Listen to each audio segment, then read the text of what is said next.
I'm Jeff Cohn, and I'm delighted to be here today on the Mayor's Corner with the Mayor of the Village of University Park, Mayor Joseph Rudas. And we are also delighted to have with us today, returning with us is Dr. Chris Colbert. We're just very delighted to have him. Mayor, how are you today? I'm fine, Mr. Cohn. How are you, Jeff? Hi, Doc. How are you? How are you doing? Good, good. Dr. Colbert, you're doing well? I'm doing well. I'm doing well. Good, Again, good, always good. appreciate the invitation to return. Good. And thank you very much for being with us. Dr. Colbert, you were here before with us as the mayor has been trying to, and not only trying, but actually accomplishing, making sure that all of the residents of the Village of University Park are aware of the COVID-19 and also the practices that they should be doing right now, the healthy practices. You came on the last time and talked about the significance of getting the actual vaccine and shared a lot of good information with the residents. And so today the mayor wanted to continue that conversation as we're entering into the next phase of the mitigating COVID-19, wanted to learn more things about you. For those of you in the audiences who did not catch that show, Dr. Colbert, would you just do us a quick favor and just give us a little bit of background information about yourself? I know that you are the Assistant Program Director of the Emergency Medicine Program at the University of Illinois, but would you just give a quick thumbnail bio of yourself really quick? Okay, that's fair. Quick thumbnail bio. First and foremost, I appreciate the mayor for the invitation.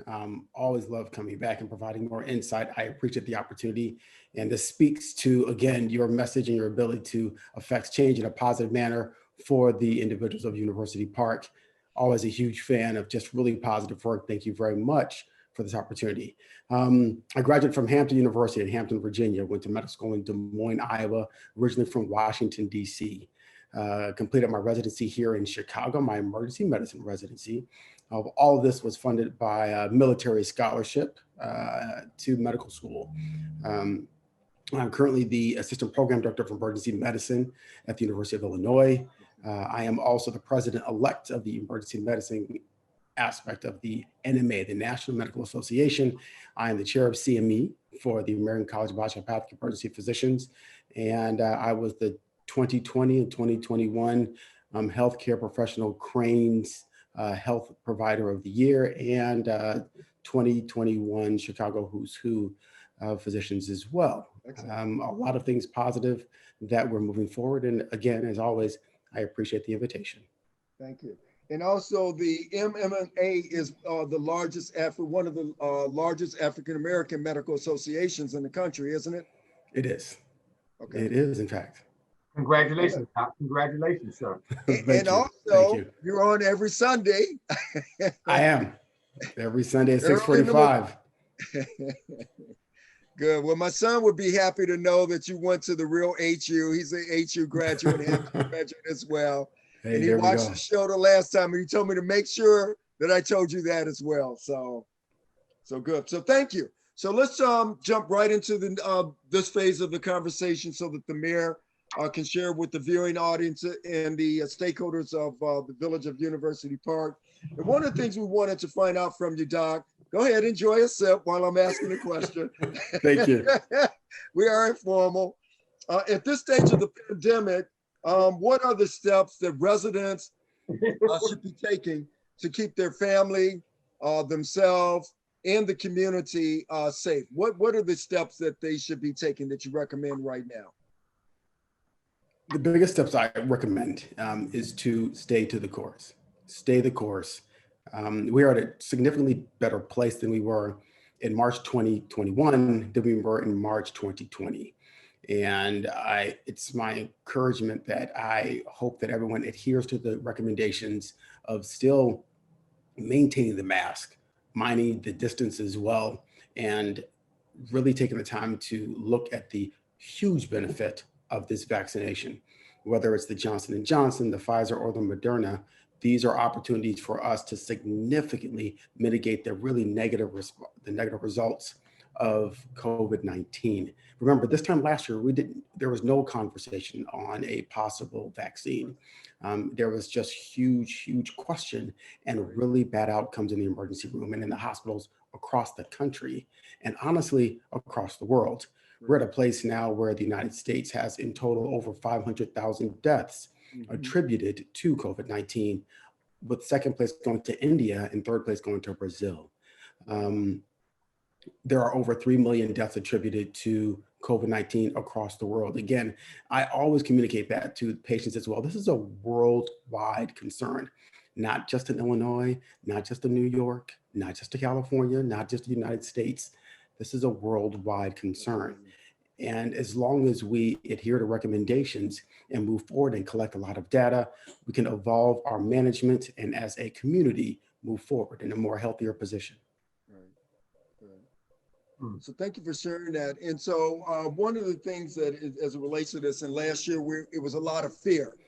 And so people are now feeling more comfortable. We see images of the spring breakers, partying in Florida without masks.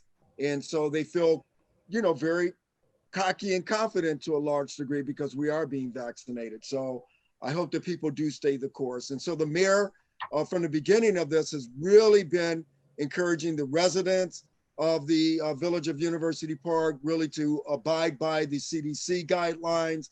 And at the time, Governor Pritzker was really having very regular communications about how we can stay the course as a community. So Mayor, did you have anything that you wanted to add to that as it relates to staying the course before we go into the next question for Dr. Colbert? I would just say we're so close. Don't panic, stay the course, as the doc says. Sometimes you get close to the finish line or what we may think is the finish line, and we're not there yet. Please follow the doctor's advice and just stay the course. We can beat this if everyone takes their initiative and stay the course. That's it for right now. All right, thank you, Mayor. So Dr. Colbert, one of the other things that we know that's out there, now we don't have 100% of people who've been vaccinated. And so, the percentages are growing. And there are concerns and apprehensions as it relates to getting the vaccination. And so what are some of the concerns and apprehensions that you're hearing people express to you in your daily course of in a medical practice? So the biggest two concerns that are consistently communicated to me, number one, are the immediate effects of the vaccine. That is one of the biggest conversations that I will have, not only with patients, but also with family members. And the second is the health equity, whether it's access to the vaccine or the historical context in which medicine and medical management is with specific Black and or brown communities. So it's twofold. My answer is one of, to this date, there have not been any recorded deaths to this vaccine. However, as I communicated when we first discussed, there are over 500,000 deaths in the United States secondary to COVID. And what we do have is an option to mitigate these deaths and to really have an effect, not only on just the community, but specifically on the most vulnerable population, which are by definition the Black and brown patients. When you look at the numbers of deaths attributed to COVID-19 and look at the specific details of what populations have the highest deaths, it's amazing. You're talking maybe 60 to 75% of the deaths, 60 to 75% of the deaths of COVID-19 are Black and brown population. And within a population, as a community, we make up, African Americans make 8% of the population in the nation, but almost 65% of the deaths. That is a significantly disproportionate number that we need to address. Right. And so I know that you've been dispelling those concerns because, everyone understands the historical aspect of some concerns that African Americans have with the medical field, if you will. And I'm so glad to hear that you're making sure that people understand the significance that we will be the greatest benefactors of the vaccine, is what you're really saying with your numbers. Exactly. That's exactly what I'm saying. And to extend that a little bit further in reference to the immediate responses, so the fever, the headache, the side effects, if you will, my conversation is this: your side effects after receiving the vaccine are evidence that the immune system is kicking in. So having a fever is what you and I would receive, or what would be an effect of if you and I caught the flu. Right. So having a fever, the body increasing its temperature, is doing that so it makes the body a horrible place for a virus or bacteria to maintain. That's why we all get fevers. Yes. That is the immune response kicking in. So to have these results, or to have these immediate effects, which usually last 48 hours, Okay. it's evidence that your immune system is becoming more robust, is working to utilize that vaccine to surmount a really large response. Right. And that's what we're looking for. And that's evidence that the vaccine is working. Right. And what you taught us the last time, Dr. Colbert, and I remember this, is that your body's creating antibodies to fight the virus. And that is the purpose of the vaccine, is to synthesize that, is to create that process so that we can fight COVID and it can be ready in the event that something happens in the future. Is that correct? 100%, 100%. Good. So Dr. Colbert, I appreciate that. And so the safety of the actual vaccine itself is a safe vaccine. And so I think the last time you said it, that you had taken it, you've recommended it to your family. Speak to the safety of the vaccine in and of itself. I know you talked about in terms of, people having concerns about the effect, but the vaccine being inside of your body, you gave you told what it was doing. Talk a little bit more about the safety of the vaccine. Well, and there's two things. Now that I've returned, I can also discuss the safety of the third option, which is the Johnson & Johnson. The last we spoke, Johnson & Johnson was not available. Right. So now we have an option for any individual who states, you know what, I want to receive the vaccine, but I don't feel as comfortable with the conversation of the mRNA. Now, remember, the mRNA vector vaccine is different than the regular viral vector vaccine. And just to be clear, the mRNA vaccine, that's your Pfizer and your Moderna, Right. are synthesized messages that are introduced to our bodies so that our body receives a small amount of created information so that the body produces antibodies. Right. As opposed to the traditional vaccine, which would be the Johnson & Johnson. So the Johnson & Johnson vaccine was synthesized by taking a very similar looking virus, very similar to the coronavirus, and that was the adenovirus. So it was the adenovirus that was adjusted and weakened and introduced to the body, so the body is able to identify this specific weakened virus and surmount an immune response. So again, mRNA was created and synthesized by scientists, where the Johnson & Johnson just took the traditional way in which we have viruses and weakened a virus and introduced that to the body. So if anyone has the comment, I don't feel comfortable with the mRNA because there's not enough data, okay, we have another option, the Johnson & Johnson. This is traditionally how viruses, vaccines have been identified and created. Here is your second option to really decrease your symptoms of having mild and or severe symptoms secondary to COVID-19. Okay, good. So, Dr. Colbert, we've got a caller on the line. And so what we'd like to do now, if you wouldn't mind, is to introduce Letta Rogers, Mrs. Rogers, on the call she has a question for you. Mrs. Rogers? She's coming in, I believe. Okay. There she is. All right. Hello, Mrs. Rogers. How are you?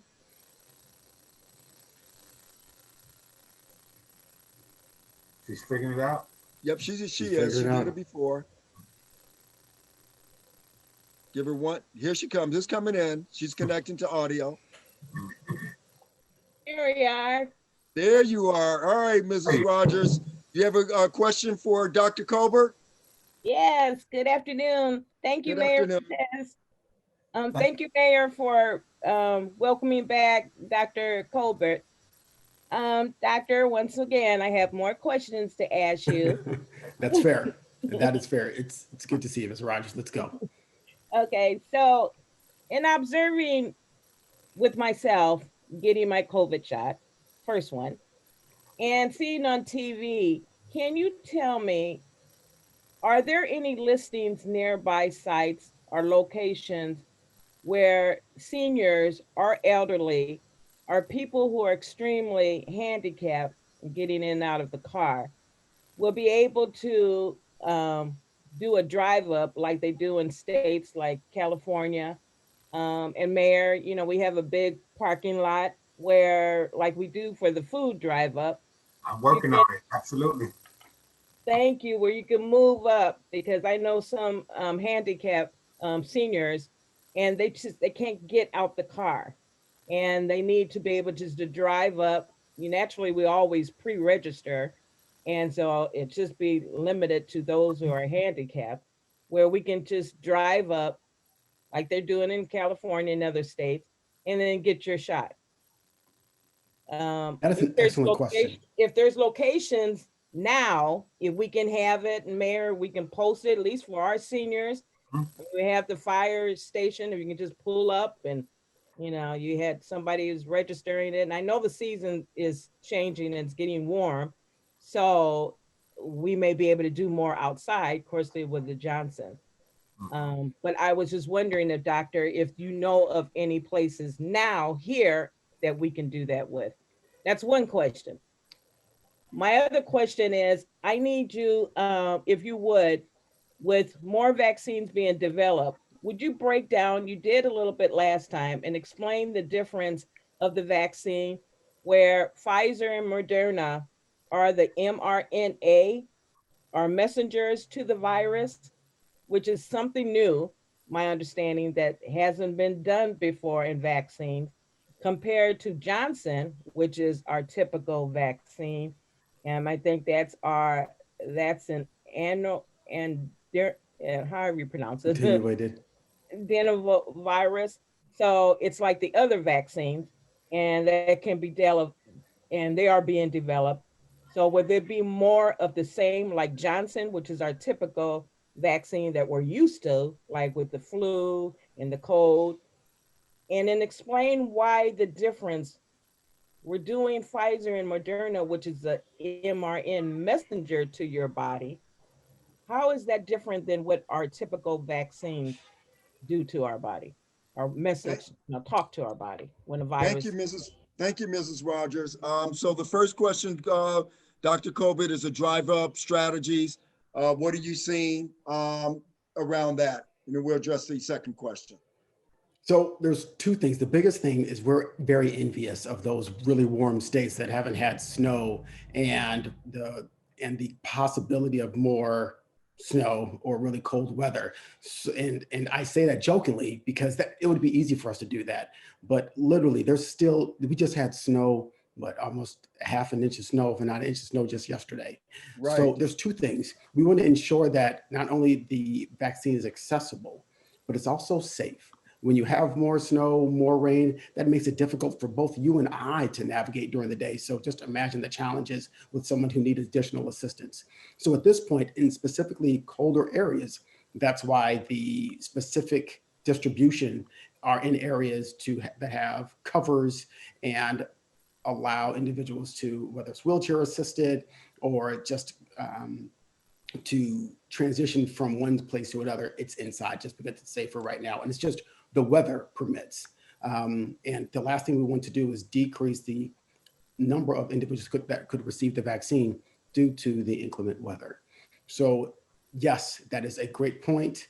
Unfortunately, we aren't in a state where it's 70 degrees or 80 degrees, i.e. like California or Arizona, where you see everyone with their shoulder out receiving the vaccine from the side of their car. Hopefully one day we'll get to that point, but a lot of that has to do with talking to the weatherman first and then talking to Dr. Colbert. We're just trying to make a better connection, but that's a great opportunity. I mean, a great idea. We've already discussed it. And specifically with the whole idea of mass vaccinations is to get people in and out with as less amount of stress to the patient as much as possible. I can sit in with a raincoat and set up and administer the vaccine, but I want to encourage an environment that the most people can come with the least amount of stress. And so right now, the best we can do that is with cover and ensuring that there's handicap accessibility with whether it's ramps or steps or elevators. And that's the best we can do at this time. A fair question that's already been brought up, and there's something we're going to evolve just as the weather gets better here in Chicago. And so, Dr. Colbert, thank you very much. And the second question that Mrs. Rogers had addresses one that you already addressed, but if you wouldn't mind, I think it'd be great for everybody to hear it twice as it relates to the differences between the two vaccinations, the three vaccinations that's out there, the synthesized and the one that's been manufactured from a dead virus. And again, I do as well, because this deserves a second explanation, because also it connects to the audience members who want to know, I went to get the vaccine, but are there other options? And the last time we spoke, we didn't have this option. And now we do. mRNA is called messenger RNA. Yep. And it is synthesized, meaning that it's created by genetic engineers, and they create the mRNA. The mRNA is the vaccine that's introduced to the body.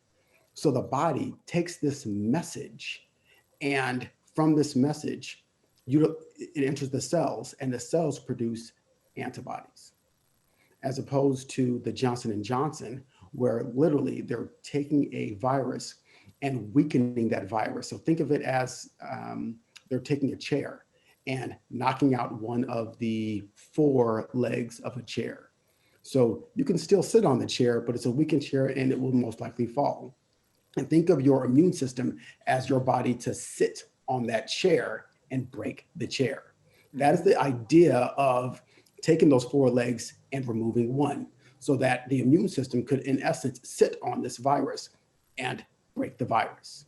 And that is how the Johnson & Johnson vaccine is derived. So think of the Johnson & Johnson vaccine as the chair where you take off one of the legs, and that chair is a virus, as opposed to the mRNA, which has no relationship with the virus or the introduction of a virus, but a message or an envelope full of information. Good. So both the Pfizer and the Moderna are the messenger RNA, and the Johnson & Johnson is what's called a weakened virus that is introduced to the body, so that the immune system has basically the opportunity to address and kill and form antibodies for that broken or that three-legged chair. Thank you, Dr. Colbert. Mrs. Rogers, good to see you. Thank you for both of those great questions. And one more second, Mr. Rogers. Yes. Go ahead, Mayor. One second. And also, Mrs. Rogers, I'd like to let you know that I have petitioned Will County, our state senator, our state representative, and our congresswoman asking for a vaccination site here in the village of University Park. By us being a predominantly African-American community in Eastern Will County, I have petitioned them, gotten some responses, and we're going to continue that because I think that we're much deserving. Right. Thank of that you. vaccination. Thank you, Mayor. Thank you, Mrs. Rogers. Mayor, one of the questions that was actually also communicated was how, and I know you addressed this again, but how long will the symptoms last once the virus is introduced into the body and the body responds to it? How long will the symptoms actually last? Well, usually the immediate effects after the virus usually last up to 48 hours.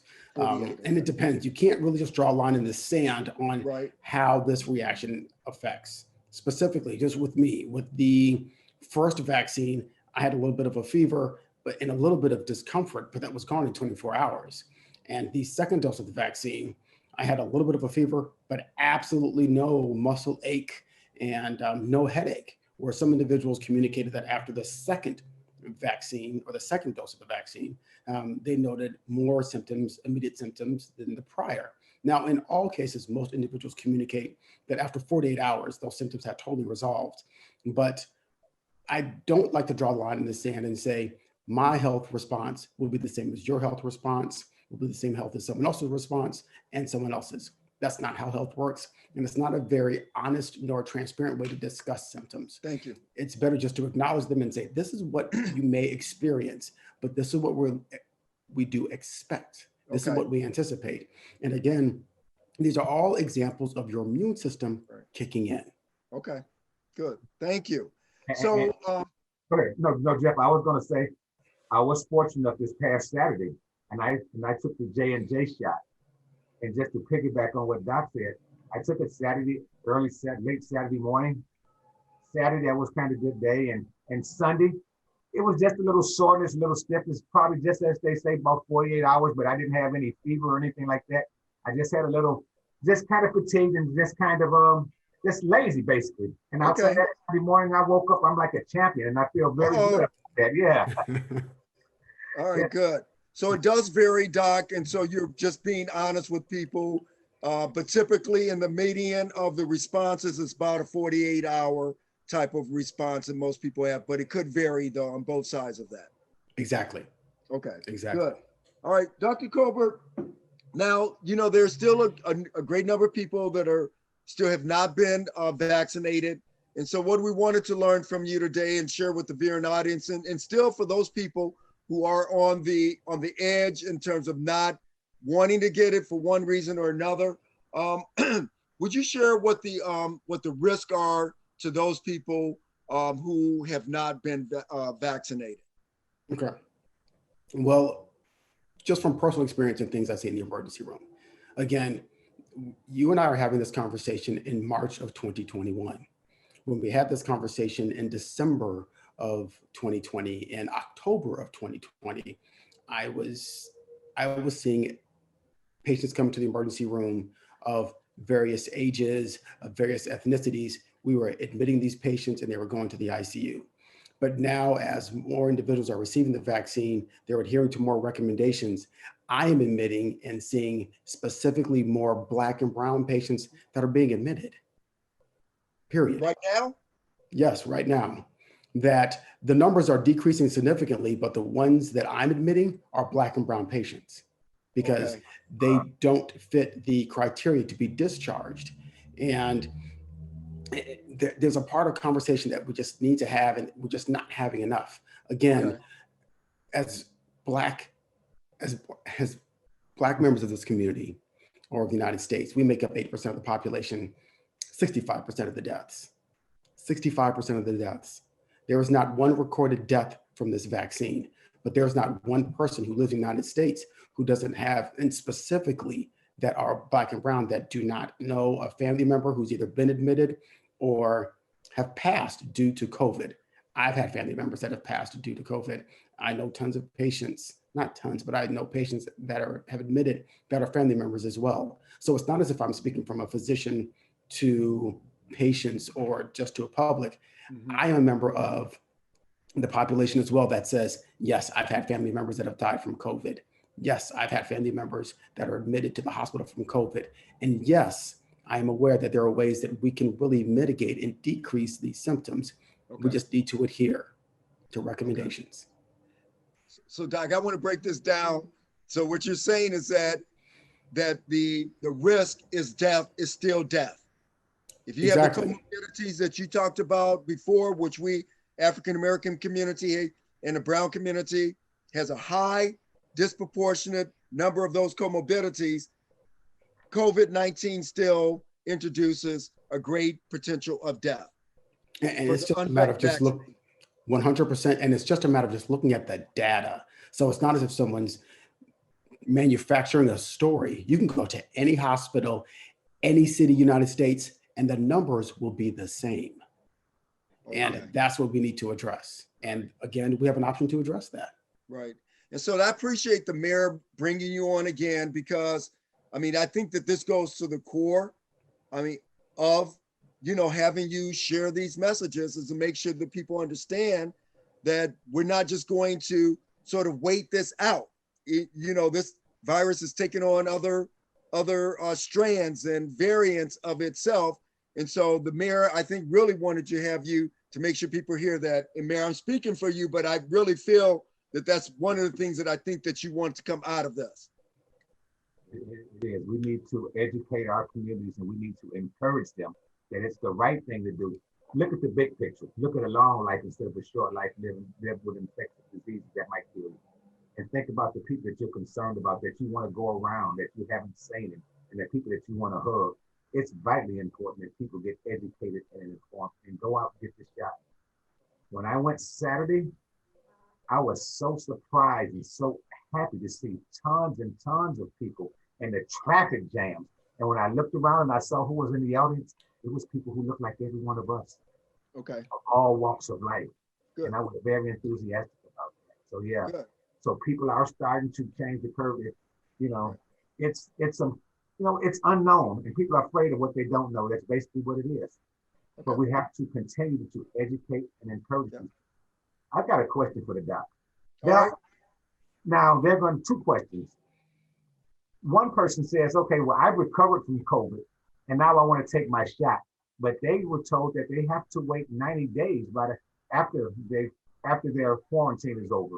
Why is that a period of waiting 90 days instead of going to take the shot right away? So specifically, this has to do with if you have the symptoms. That's what they'll ask when you fill out your questionnaire is, have you had any symptoms and or were diagnosed with COVID prior to your initial dose? So the initial dose. Mhm. And the thought process is that the immune system has already attempted to surmount a response. And so you basically want to clear the slate, like clear the memory of your immune system so that once it's introduced, the vaccine is introduced, it's a very robust first start to have a long effect on the body. Okay. Because again, the body already has an immune system that is designed to produce antibodies. And so by waiting that 90 days, you're in essence clearing the slate or kind of pressing reset, if you will, so that the body can start from zero, a strong response to a vaccine that we know will produce the correct and designed antibodies for this virus. okay. So that's the reason. So that's a good reason. Yep, Very good reason. good. That's a very good reason. So Right. people out there in the audience, if you hear that, if you had the case of COVID and you've recovered, take the doctor's advice, ask your physician, wait the 90 days as being necessary. So you can have a clean interior slate. So when you do get the vaccination, that you'll be getting the right thing in and it can actually take the effect that's needed. Is that correct? That is correct. Okay. All right. So Dr. Colbert, we got a couple more questions. And the next one that we really would like to learn more from you today is about herd immunity. And what that is and why is it significant for everybody to know, and why is it significant for them to know as it relates to them getting the vaccine and their contribution to society at large. Okay, so here's my 2 cents about herd immunity. Here we go. So here's my 2 cents about herd immunity. Okay, so by definition, herd immunity is the idea that there is a number of the population that once they are vaccinated, that the remainder of the population doesn't have to be vaccinated because they are in an area in which there's so much of a robust antibody that's produced that those individuals who do not have the vaccine are at little risk, if any, of having these symptoms because the majority of the individuals already have an antibody response, so the virus just won't exist. Okay, so right now, it's March of 2021. 13% of the population of the United States, honestly, it's under 13% of the population, a little bit south of 13% of the population has received the vaccine. Okay. So by definition, to really talk about the effects of herd immunity, you have a whole lot of the population that has to receive the vaccine first. And also the challenge that people don't put into consideration, I feel, is that for you to get from 13% of the population to 65% of the population, how many people have to die to get there? So that's true. Okay. By definition, 65% of the population, once we get there, we can have a conversation of herd immunity. And honestly, the idea in the conversation of herd immunity is for those individuals who state, I don't need the vaccine because enough people have already received it. And if we were in a different place, if the numbers were 500,000 deaths in the United States, you're basically saying, yeah, just wait to see those numbers go up for those who are vaccinated. But we don't have that risk, and we don't have that time, nor the health or the population to do so. Okay. So get the vaccine. So herd immunity is important, It and is everybody that gets vaccinated contributes to the growing percentage. So we need to essentially go as a society right now from roughly 12% up to 65% of people being vaccinated. Is that what herd immunity basically That is is? exactly what herd immunity. When you look, it's the numbers. It's not a question of just conversation and theory, but we have to look at the numbers of what it takes to have a informed conversation of herd immunity. Okay. All right. So, Mayor, we need to make sure that we get 100% of the village of University Park vaccinated and to show the way. That would be nice. At least 99.9% of them. There we go. At least 99.9%. Because here's the thing. We don't anticipate everyone to get the vaccine. Right. No one expects that. No one did. That's unrealistic. Okay. However, for where we are as a community, where we are as a society, and we have options where this time last year, we had nothing. Right. Nothing but good intentions and an ICU bed and talking to families at the bedside. Well, in the outside of the hospital, because you can't still walk in and see your family members. Exactly. That's the lens that I see this through. And it's my hope that just with this conversation, we move forward in a really informed and educated position to make really informed and really healthy decisions. Yeah. Well, I've got 4 children, from 29 the babies to 41 the oldest, and they are all like, "Well, Daddy, I'm not comfortable with that." And I said, "Well, one of them has a bad case of asthma, and I'm really encouraging her." Well, I didn't call her encouraging her to take the vaccination because it's only going to help her. But I guess she just has to overcome her phobia and her fears. And I'm encouraging not just all of my children, but my grandchildren as well, and their friends, because now I'm understanding that under the CDC, there are new guidelines for people assembling that have been vaccinated. So there's a whole other criteria being set aside now for those of us who have taken the vaccination already. So how do I encourage them, Doc, or just continue keeping them in prayer and lead by example? I mean, I took my shot like a big boy. I didn't cry too much, but I look at the long picture and I was so proud to see so many other people taking the vaccination. I just want them to be protected. I do. I agree 100%. And also, I don't dismiss people's opinion. Right. If someone says, I don't want to do it because X, Y, and Z, that's a valid point. Yeah. And I specifically don't want to be in a position for anyone to think that they have to give a validation for why they feel a certain way. Yeah. That's not a good way to have any conversation. But you acknowledge why individuals think or have any hesitation. And that's where you start from as a positive conversation. Well, tell me what your reservations are with the vaccine, sir, or tell me what your reservations are with the vaccine, ma'am, and then we can move forward from there. As opposed to me saying, this is the vaccine, you should take it because I'm a doctor. That doesn't play well at all for anybody. So I always take the approach where let's have a discussion, let's exchange ideas, and hopefully I can provide some information that you can have a different look on the opportunity of taking the vaccine. And I know they all sat back and watched and see what was Daddy going to do. Did he have any reactions? Was he sick or anything? So I think I was a good example. And I didn't have any side effects besides just the normal, maybe 24 to 48 hours. So maybe that message will get delivered, and maybe their peers and other young people who are looking at the show and their parents, maybe they'll just be encouraged to go ahead and take the shot. Because I remember Doc was here. I said, Doc, and everybody says when the shot first comes available, whatever shot is available, be a candidate and take it if it's possible for you to take it. And I said, Doc, well, I'm one of those hard-headed guys, and I'm prayerfully hoping on the J&J shot, and look what happens. We're back today. I'm vaccinated with the J&J shot, and it's widely available, and prayerfully that it gets in all of our communities, and we can continue being good leaders of example, by example, and get them to take their shot. And on that note, Mayor, let's just ask Dr. Colbert one more question. Okay. Where should residents sign up for the shot? If you can just share that with us. And I know that you have an answer probably to that, Dr. Colbert, and then Mayor, you probably have some thoughts on that question too. We'll wrap up on that question. Sounds good. Sounds good. Since we've last spoken, there are almost double, if not triple, the number of areas that you can receive vaccination The last time we spoke, the United Center didn't even exist.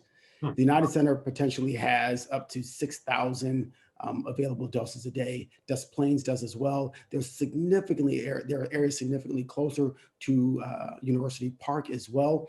And there's apps. You can literally download an app that will assist in you identifying the closest area that has the vaccines for you. And coupled with that, you can call a Walgreens or a CVS. You can call your local Walgreens and or CVS, and they can direct you to an area that has the vaccines. Now, mind you, if you call Walgreens or you call CVS, they will not provide, they're not specific for the vaccine, meaning that you can't say, hey, I want to get the J&J or I want to get the Pfizer or I want to get the Moderna. They will give you what they have available. So I don't want to give that misinformation where it's kind of like a Burger King, I want a fry or a shake. Nope, I just want the vaccine. They'll give you an appointment and I'll give you what vaccine they have available. But that is a tremendous place of really good position than we were the last time we spoke. And again, there's apps. Call your local Walgreens or CVS, and also just call your local community leaders, and they can also provide the most local areas for you to receive the vaccine as well. Hey, Neva, Ms. Jenkins, are you there? Yes, I'm here. Okay, well, I also have information here in our area. There's Oak Street Health, which has vaccinations available now. Yes. There's also the Walgreens on Valmer Road in Olympia Fields that has the vaccination. And Neva, if I'm not mistaken, there is a flyer that you have in your possession that they're going to be doing vaccines at Governor State on March the 20th of 21, coming around right this upcoming Saturday. So after this is over, please post that and let people know that they can come in and go onto the website and find that information out and get registered. So shots are becoming more available, and prayerfully we'll get some in the village of University Park or more at Governor State or at the high school, because we do have the space, we do have the need. So you do have that information, right, Neva? Yes, with the information that we have, I didn't know if you wanted me to read it. The information that we have related to the vaccine is going to be, it's given by Walgreens, by the IASA South Cook in partnership with the Prairie Hills Elementary School District 144 and Governor State University. The Walgreens COVID vaccine event, Saturday, March the 20th from 8 a.m. until 4 p.m. at the Governor State University. To register, I'll provide the information. The flyer will be in this broadcast for the email address that includes the information to get the vaccine. You must have an appointment. Thank you very much, Neva. Just want to get the information out. Thank you so much. You're welcome. And it will be posted on the village, on the village's website as well. Yes. So, Dr. Colbert, thank you very much. This has been very informative. Before I wrap up and close us out, I wanted to just give the mayor an opportunity to ask any final questions of you before we conclude this recording. I'm finished with the questions. The main one I wanted to ask them was, how long do people have to wait after they recovered from their quarantine? And he answered that one for me. Right. Thank you. Fine. And I appreciate you so much, Dr. Colbert. Thank you so much. And Dr. Colbert, did you have any parting, anything else that you would like to share that we did not ask you? I appreciate the invitation. I think this is a huge resource. I wish additional mayors would do this thing. What you're doing is excellent, because the best way to promote confidence is to have these conversations, is to have the resource for people to ask physicians, ask leaders, so they can feel more comfortable with the vaccine. Continue to ask questions. Everyone stay safe. Don't forget to wear your mask, stay the course, social distance, and to look into the opportunities that are offered with the vaccine. Thank you as always. I appreciate the invitation. Thanks, Doc. Thank you so much. Thank you, Dr. Colbert, and thank you, Mayor. This concludes our health edition of the Mayor's Corner.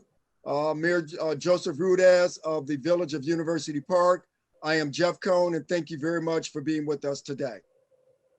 All right, good night. Thank you. Take the shot, people.